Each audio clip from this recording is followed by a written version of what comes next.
Bom, o território é tudo que está fora. Então, o território não tem como a gente mudar, porque o território é tudo que é concreto, é tudo que é palpável, é tudo que é tangível. No território, a gente não mexe.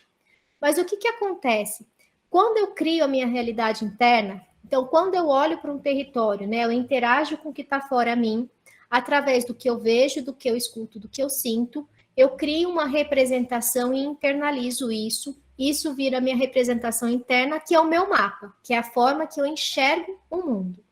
E aí eu tenho um mapa de acordo com as minhas experiências e você tem um outro mapa de acordo com as suas experiências. Eu preciso entender o seu mapa, que de acordo com a forma que você entende e interage com o mundo, para você aquilo é sua verdade. E eu não posso brigar com você porque a sua verdade é diferente da minha.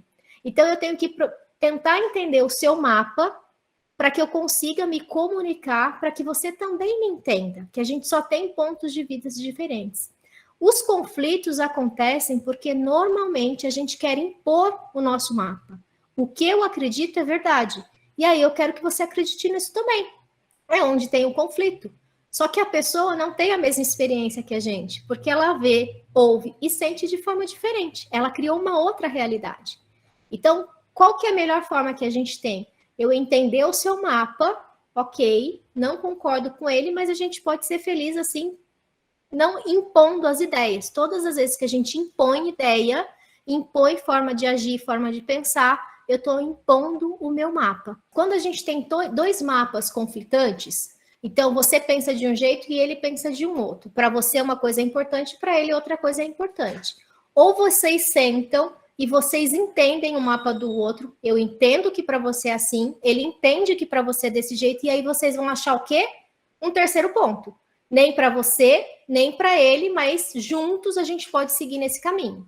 Por exemplo, numa sociedade, para você, o trabalho é mais importante. Então, todas as vezes que precisa do seu trabalho, você abre mão da sua família, você vai lá, se dedica. E para o seu sócio, não. Deu 6 horas da tarde, tchau, game over, acabou meu horário de trabalho, não vou além disso. Só que aí você vai engolindo. Você finge que não está acontecendo nada, você vai engolindo, engolindo, engolindo. Você não coloca para ele que para você não tem esse conflito. Chega no momento que a gente estoura, porque aquela pessoa vai invadindo tanto o nosso mapa, fazendo coisas que para a gente não é aceitável, só que a gente não se dispôs a entender.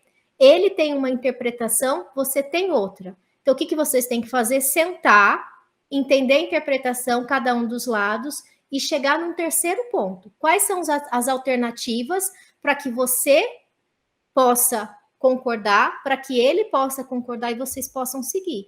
Se vocês continuam com mapas opostos, a sociedade não vai dar certo. Se não tem esse meio termo de você flexibilizar um pouco, ele flexibilizar um pouco, não vai dar certo. É igual relacionamento.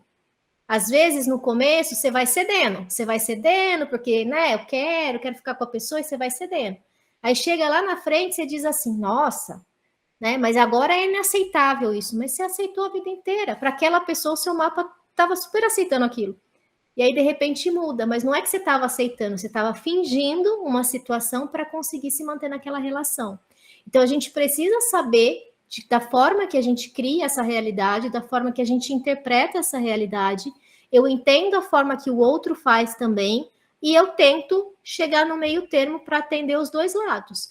Se não existe esse tipo de relação, é extremamente desafiadora a convivência. Esses extremismos que faz com que a gente fuja de uma comunicação eficiente, né? Então, entender e tentar chegar num ponto em comum, onde não machuque você e não machuque a outra pessoa.